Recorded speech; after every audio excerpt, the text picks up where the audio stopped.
पुढचा व्हिडिओ सुरू झालेला तो व्हिडिओ डिसेंबर 1992च्या 30 तारखेचा होता. आजी इकडं बघून बोला, कशा आहात? आधी तुमचं नाव सांगा. माझं नाव सिंधू प्रतापराव इनामदार. बरं, तुमच्याबद्दल सांगा, तुम्ही कोण आहात वगैरे. मी मुळशीची आणि नंतर पुण्याची. तशी मी बऱ्यापैकी शिकलेली आहे.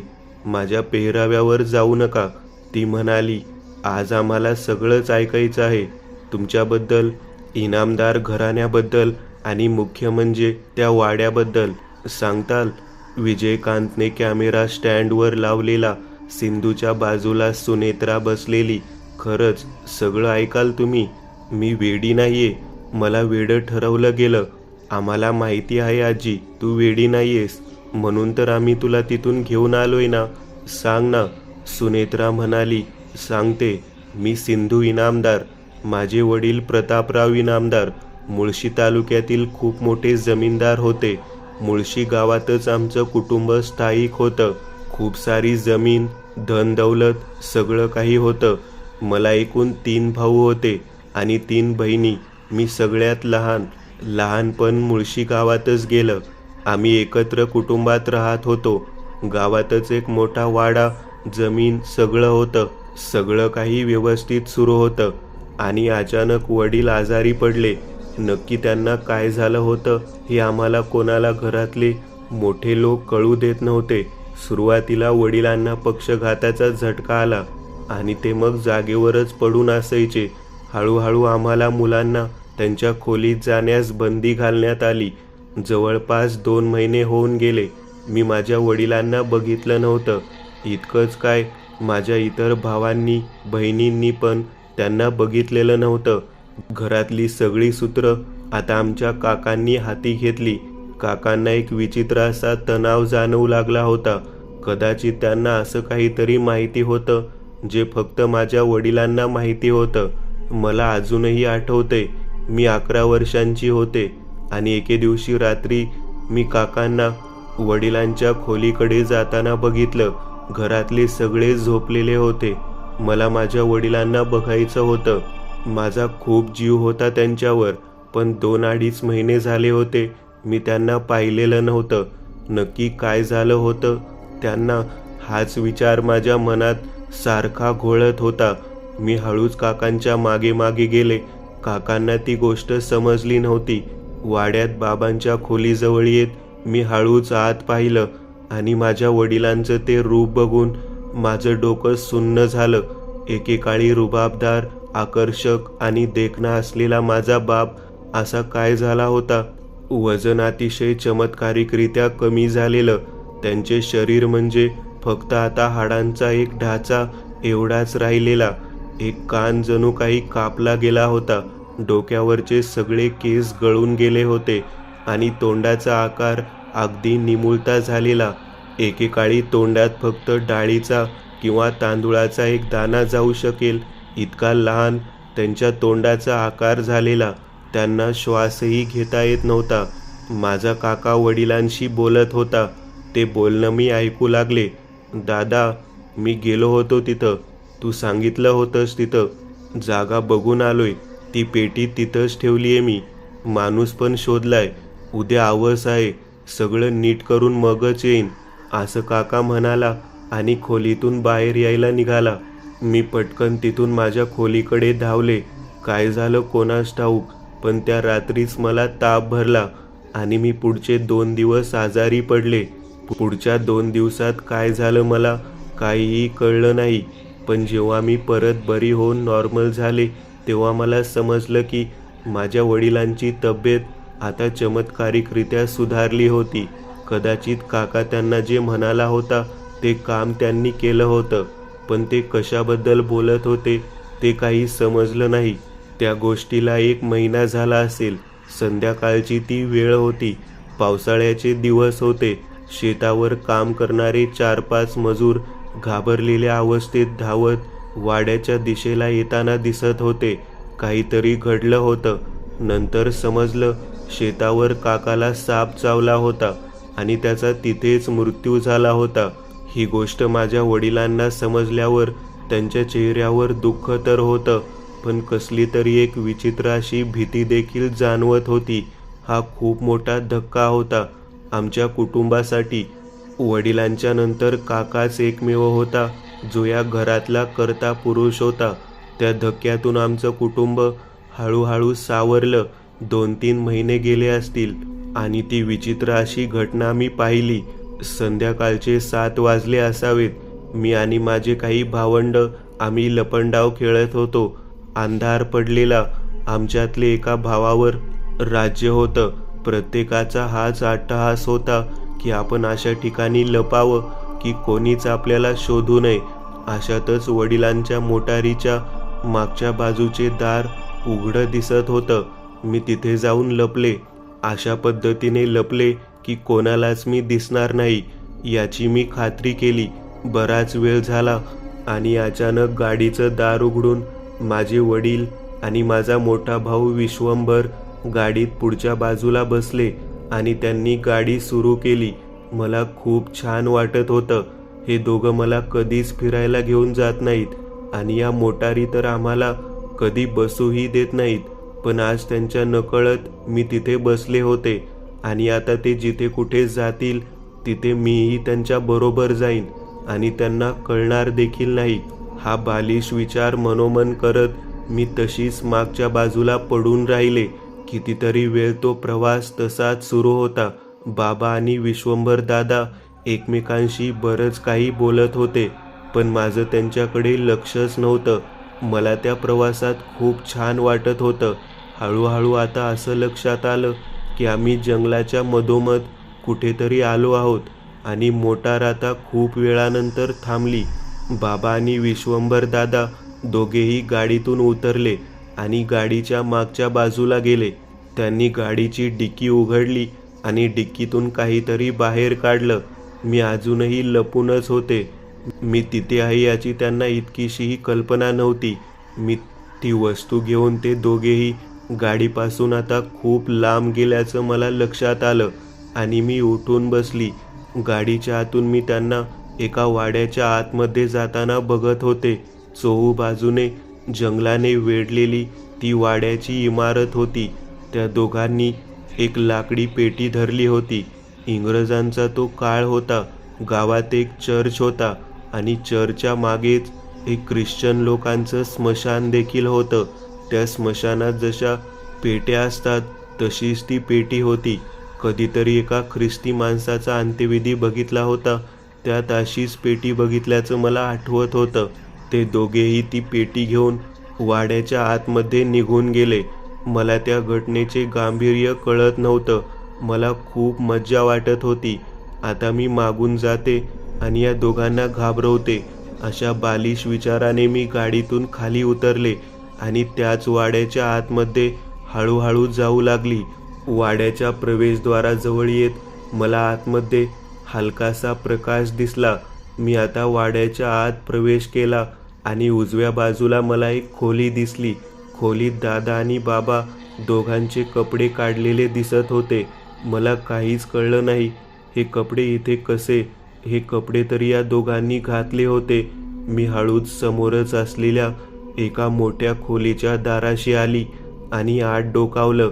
आतमध्ये एक विचित्र असं दृश्य मला दिसलं. ते दोघेही विवस्त्र अवस्थेत होते आणि समोर काही अंतरावरती लाकडी पेटी ठेवलेली दिसत होती. बाबांच्या हातात एक चाबूक होता, रंगीबेरंगी दोरे बांधलेला, आणि त्यांच्या हातात एक चांदीचे ताट होतं. त्या लाकडी पेटीचे दार उघडत ते हळूहळू मागे सरकले. दूरवर त्या लाकडी पेटीजवळ मंद असा प्रकाश होता. समोर जमिनीवर मध्यभागी एक व्यक्ती अर्धवट बेशुद्ध अवस्थेत सुळबुळ करत होता. तो कोण होता हे कळू शकलं नाही. काही समजलंच नाही. पापणी लवते न लवते तोपर्यंत तिथे त्या लाकडी पेटीजवळ आता कोणीतरी उभं होतं. क्षणभरापूर्वी तर तिथं कोणी नव्हतं, पण आता कोणीतरी उभं होतं. हे कसं शक्य आहे? तो चेहरा पाहून माझं डोकं बधीर झालं. हा माणूस याचा तर फोटो आमच्या वाड्याच्या भिंतीवर मी पाहिला होता. नारायणराव इनामदार, हे तर आमचे आजोबा, पण यांना तर जाऊन कित्येक वर्ष झाली. जो माणूस कित्येक वर्षांपूर्वी मेला आहे तो आता तिथे उभा दिसत होता. त्या माणसाला विचित्रपणे जनावरासारखा गुरगुरत माझ्या वडिलांच्या जवळ येताना पाहून मी घाबरले आणि आपसूक माझ्या तोंडून एक किंकाळी बाहेर पडली. माझा तो आवाज ऐकून विश्वंभर दादा आणि बाबा दोघेही दचकले आणि त्यांनी वळून मागे बघितलं. सिंधू, तू इथं, निघ इथून लवकर, बाबा माझ्यावर ओरडले. मी घाबरून तिथून धावत काही पावलं वाड्याच्या अंगणाजवळ आले आणि आतून मला माझ्याच वडिलांच्या किंकाळ्या ऐकू आल्या. आप्पा. विश्वंभर दादाची ती वडिलांना मारलेली शेवटची हाक माझ्या कानावर पडली आणि मी थांबले. काही कळत नव्हतं. मी परत धावत वाड्याच्या दिशेला गेले. त्या खोलीच्या आत डोकावून मी बघितलं. विश्वंभर दादा खोलीच्या अंधाऱ्या कोपऱ्याकडे बघत होता. तिथं कसली तरी चुळबुळ जाणवत होती. कोणीतरी गुरगुरत होतं. आप्पा, दादा ओरडत होता. हळूहळू ते गुरगुरणं आणि ती चुळबुळ शांत झाली. जमिनीवर अर्धवट बेशुद्ध माणूस शुद्धीवर येऊन बसला. दादा रडत रडत त्या अंधाऱ्या कोपऱ्याजवळ आला. हातात एक कंदील होता. कंदिलाच्या प्रकाशात तिथं फक्त काही कपडे पडलेले होते.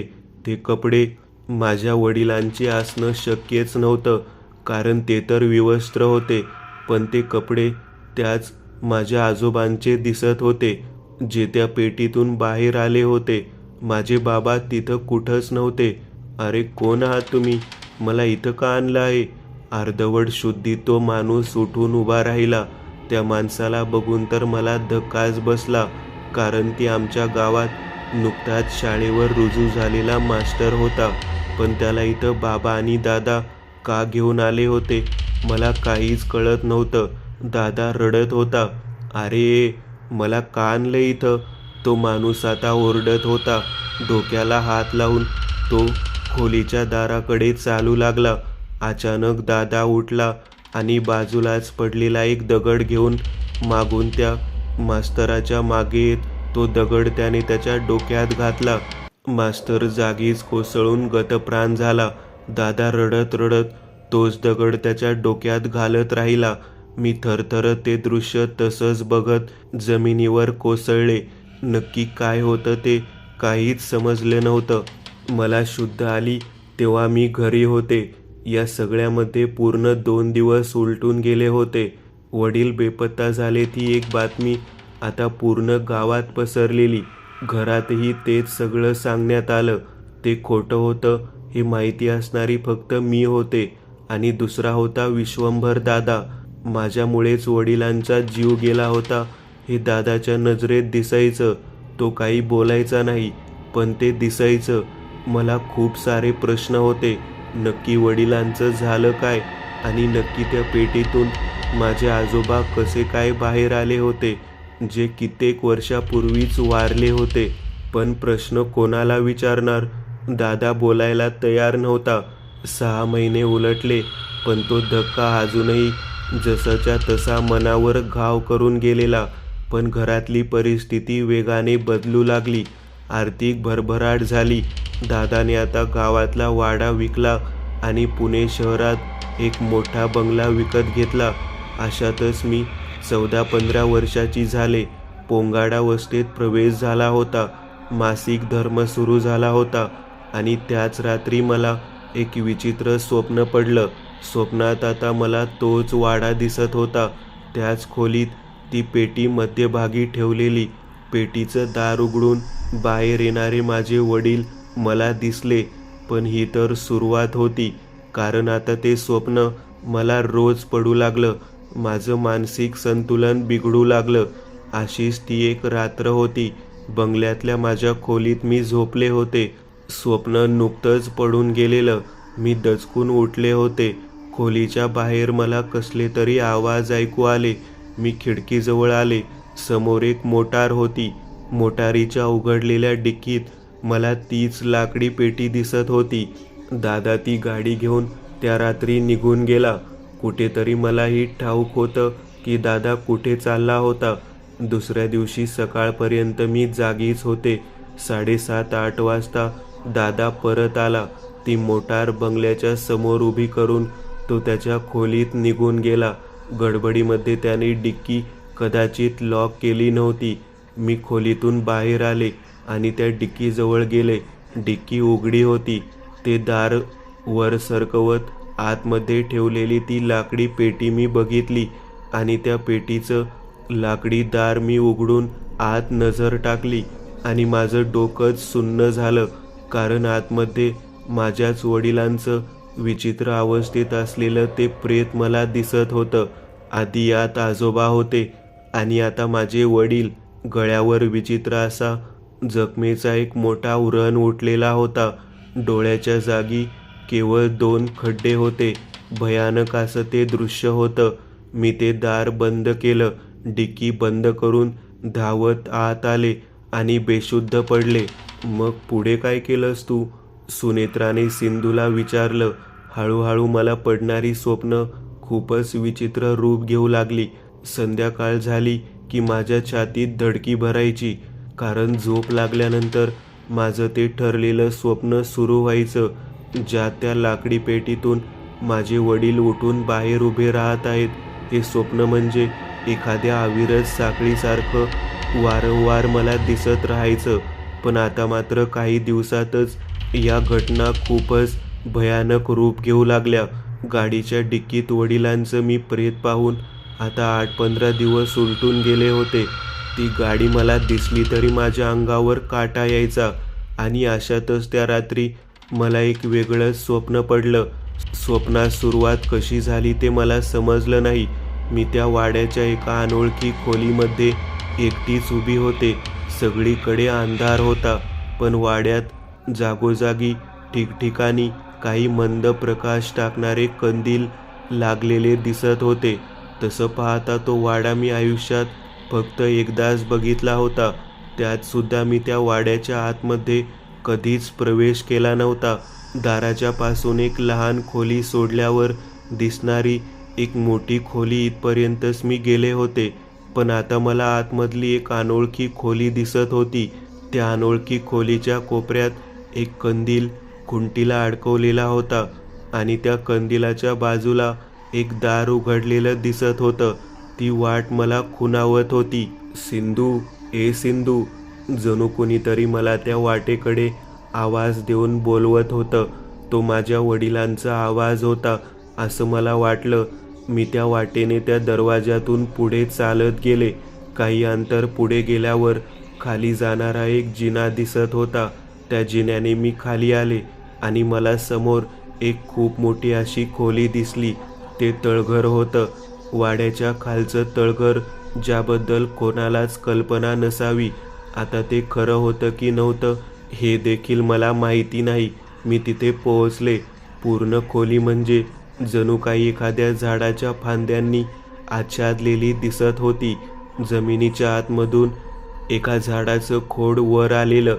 एखादं झाड जणू काही जमिनीच्या आतच आडव्या बाजूने वाढत गेल्यासारखं तिथं दिसत होतं. त्या भल्या मोठ्या तळघराच्या दुसऱ्या बाजूला खूप सारं धान्य दिसत होतं. ते धान्य कोणत्याही पोत्यात भरलेलं नव्हतं. ते धान्य मोकळं होतं. धान्याचे ते ढीग ज्यातून दुर्गंधी येत होती. डाळ, तांदूळ ही 2च धान्य तिथे दिसत होती. थोडाफार गहू देखील होता. ते सगळं अगदी मिश्रित करून टाकण्यात आलं असावं. मी चालत चालत जणू काही त्या धान्याच्या ढिगाच्या दिशेला खेचली गेले. त्या धान्याच्या ढिगापासून काही अंतरावरच कुणीतरी शेकोटीजवळ अंग चोरून बसलेलं दिसत होतं. सडपातळ असा बांधा, डोक्याला पूर्ण टक्कल, पोट एखाद्या नगाऱ्यासारखं वाढलेलं. तो समोर असलेल्या ढिगाकडे नुसता बघत होता. त्याने हातात एक तांदूळाचा दाणा उचलला. तोपर्यंत मी चालत त्याच्यापासून 2-3 फुटाच्या अंतरावर येऊन पोहोचले आणि त्यांनी माझ्याकडे बघितलं. बापरे, काय होतं ते? विचित्र दिसत होतं सगळं. त्याचं तोंड म्हणजे जणू काही शिवलं होतं. तोंडात तांदूळाचा एक दाणा कसाबसा त्याने आत ढकलला. त्याला डोळेही नव्हते. डोळ्याच्या जागी फक्त 2 खड्डे होते. पण तरीही तो कसा पाहत होता कोणास ठाऊक. आणि अशातच त्याने वळून मान माझ्या दिशेला फिरवली आणि त्या डोळ्याच्या जागी असलेल्या खड्ड्यांमध्ये मला अगदी सूक्ष्म अशी 2 छिद्र दिसली. त्या छिद्राच्या आतमध्ये थोडीशी हालचाल होताना दिसत होती. कदाचित बहुतेक तेच त्याचे डोळे होते. म्हणजे त्याचे डोळे देखील बुजले गेले होते, जसं त्याचं तोंड जणू काही कोणीतरी दोन्ही बाजूंनी शिवलं होतं. त्याने परत एकदा एक दाणा तांदूळाचा उचलला आणि त्याच्या त्या निमुळत्या तोंडातून आत ढकलला. सिंधू, मागून मला कोणीतरी आवाज दिला. आवाज माझ्या वडिलांचा होता. दचकून मी मागे पाहिलं आणि ते माझ्या अगदी समोर उभे होते आणि त्यांची देखील त्याच्यासारखीच अवस्था झालेली दिसत होती. ते रूप, त्यांचा तो अवतार बघून मी दचकून झोपेतून जागी झाले. माझ्या मनात तोच प्रश्न होता की हा माणूस नक्की होता कोण? याला आजवर मी कधीच पाहिलेलं नव्हतं. हा माणूस नक्की कोणी मनुष्य आहे की कोणतं पिशाच्च? याबद्दल माझ्या डोक्यात विचार सुरू झाले आणि त्या विचारांनी मला अजूनच खच्ची केलं. आजारपणात वाढ झाली होती. मानसिक संतुलन खराब होऊ लागलेलं आणि अशातच 6 महिने उलटून गेले. बाहेर जाणं बंद झालेलं. शिक्षण पूर्णपणे बंद झालं होतं, कारण शाळेत जाण्याइतकंही धैर्य माझ्यात शिल्लक नव्हतं. सुरुवातीला भीती तरी वाटायची, पण हळूहळू भीती वाटायची बंद झाली. अशाच एका मध्यरात्री त्या स्वप्नातून मी जागी झाले आणि माझ्या मनाने एक निर्धार केला. असं जगण्यापेक्षा मेलेलं बरं. पण मरायचं म्हणजे आत्महत्या करून मरायचं नाही. या रहस्याचे उत्तर शोधता शोधता मरायचं. मी ठरवलं, परत तिथं जायचं आणि यावेळी ती चूक करायची नाही जी आधी केली. स्वतःला मी कसंबसं सावरलं. त्या रात्रीची वाट मी पाहत होते. विश्वंभर दादा तिथे नक्की जाईल आणि यावेळी देखील मला तेच करायचं होतं. त्याच्या गाडीत वेळ साधून लपायचं. ती रात्र पावसाळ्याची रात्र होती. मुसळधार पाऊस पडत होता. विश्वंभर दादा आज कुठल्या तरी चिंतेत दिसत होता. माझ्याशी तर त्याने बोलणं कधीच सोडलं होतं. मला लक्षात आलं की आज रात्रीचा तो तिथे जाईल, कारण सारखा तो त्या कॅलेंडरकडे पाहत होता. अमावस्या होती. बरोबर त्या रात्री देखील अमावस्याच होती, ज्या रात्री माझ्या वडिलांचा जीव माझ्यामुळे गेला होता. मी त्याच्या खोलीबाहेर नजर ठेवून होते. तो खोलीच्या आत गेला. मी दारातून आतमध्ये नजर टाकली. तो कपडे बदलत होता, जसं की कुठेतरी जायची तयारी करत होता. मी पटकन त्याच्या गाडीत जाऊन बसले. त्याच्या नकळत डिकीमध्ये वडिलांचं प्रेत असलेली ती पेटी तशीच होती. गाडीच्या आतमध्ये मी आहे हे कोणालाही कळलं नाही. दादा गाडीत येऊन बसला. आज तो एकटाच जाणार होता. गेल्या वेळी गावच्या मास्तराचा बळी दिला जाणार होता, पण बळी गेला वडिलांचा. यावेळी हा कोणाचा बळी देणार होता? मी विचार करत होते. त्याने गाडी आता शहरात घेतली. संध्याकाळचे जेमतेम 8 वाजले होते आणि रस्त्याच्या कडेला बसलेला एक माणूस दिसत होता. दादा गाडीतून उतरला आणि त्याच्याशी जाऊन काहीतरी बोलला. दादांनी खिशातून त्याला काही पैसे देखील दिले होते. आता तो माणूस गाडीत येऊन बसला. दादाच्या शेजारच्या सीटवर तो बसला होता. गाडी सुरू झाली आणि 2.5 तासानंतर गाडी त्याच वाड्याच्या समोर येऊन पोहोचली होती. मला काहीही करून आज वाड्याच्या आत खरंच तसं कोणतं तळघर आहे का हे बघायचं होतं. मला माहिती होतं हे धोक्याचं होतं, पण रोज मरत मरत जगण्यापेक्षा आज एकदाचं मेलेलं बरं, हे माझ्या डोक्यात पक्कं होतं. तो माणूस गाडीतून उतरला. दादा त्याच्याशी वाड्याच्या दुरुस्तीबद्दल काहीतरी बोलत होता. तो माणूस कोण होता कळत नव्हतं. कदाचित तो कोणीतरी मिस्त्री किंवा गवंडी असावा असं वाटत होतं. काही कळत नव्हतं मला.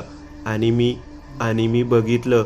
दादांनी खिशातून एक रुमाल काढला आणि मागून जाऊन त्या माणसाच्या नाकाला तो रुमाल लावत त्याचं तोंड दाबलं. तो माणूस थोडासा बेशुद्ध झाल्यासारखा खाली पडला. दादांनी त्याला खांद्यावर टाकलं आणि दादा आता वाड्यात निघून गेला. मी याच गोष्टीचा फायदा उचलून गाडीतून खाली उतरले आणि बाजूच्या झाडीत जाऊन लपले. काही वेळातच दादा बाहेर आला. आणि डिक्कीत असलेली ती पेटी त्याने बाहेर काढली आणि ओढत ओढत ती पेटी तो वाड्याच्या आतमध्ये घेऊन गेला. मी हळूच चालत वाड्याच्या अंगणात प्रवेश केला. दादांनी आता ती पेटी त्या मोकळ्या मोठ्या खोलीत ठेवताना मी पाहिलं. त्याचं लक्ष नव्हतं. मी पटकन त्या वेळेचा फायदा उचलत आतल्या बाजूला चोर पावलांनी निघून गेले आणि माझं डोकं चक्रावून गेलं. 2-3 खोल्या सोडल्यानंतर वर जाणारा जिना दिसत होता, पण तिकडे मी गेले नाही. सरळ गेल्यावर मला एक मोठी खोली आणि त्याच्या बाजूला एक लहानशी अंधारी खोली दिसली. मी त्या अंधाऱ्या खोलीजवळ आले. अंधारात चाचपडत मी त्या खोलीच्या अंधाऱ्या कोपऱ्यात येऊन पोहोचले आणि तिथे खरंच एक दरवाजा होता. तो दरवाजा कोणत्याही कुलूपाने बंद केलेला नव्हता.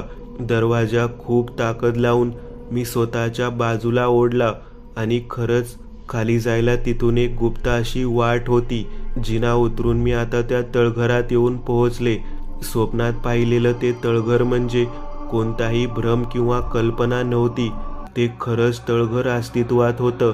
हे पाहून माझ्या छातीची धडधड वाढली, कारण जर हे तळघर अस्तित्वात आहे तर तो विचित्र दिसणारा माणूस देखील अस्तित्वात आहे आणि आता तो पूर्णपणे माझ्या मेंदूमध्ये शिरलाय याची जाणीव मला झाली आणि माझ्यामध्ये अचानक भीती संचारली. पूर्णपणे झाडाच्या फांद्यांनी घेरली गेलेली आच्छादलेली ती खोली म्हणजे कोणताही भ्रम नव्हता. खरंच तशी ती खोली होती आणि उजव्या बाजूला डाळ, तांदूळ आणि गव्हाचे ढीग दिसत होते. मी आता धान्याच्या त्या ढिगाजवळ येऊन उभी राहिले आणि सहज इकडे तिकडे नजर टाकताना अचानक छताच्या दिशेला 2 बिंदू अचानक चमकल्यासारखी जाणीव मला झाली. त्या अंधारात माझे डोळे आता सरावले होते आणि छतावर चमकणारे ते बिंदू मला स्पष्ट दिसत होते. काही क्षण नीट बघितल्यावर हळूहळू माझ्या नजरेला छताला उलटं चिकटलेलं त्या माणसाचं ते शरीर अगदी स्पष्टपणे दिसत होतं.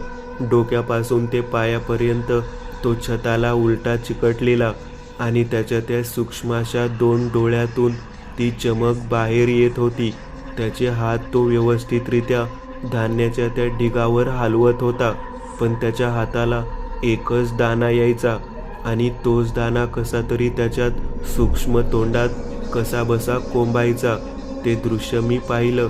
माझं डोकं सुन्न झालं आणि त्याच वेळी माझ्या कानाशी कोणीतरी काहीतरी पुटपुटलं. कानाशी कोण काय बोलत होतं मला काहीच कळत नव्हतं. ती कोणती तरी धून होती. कोणीतरी कसले तरी हुंकार देत होतं.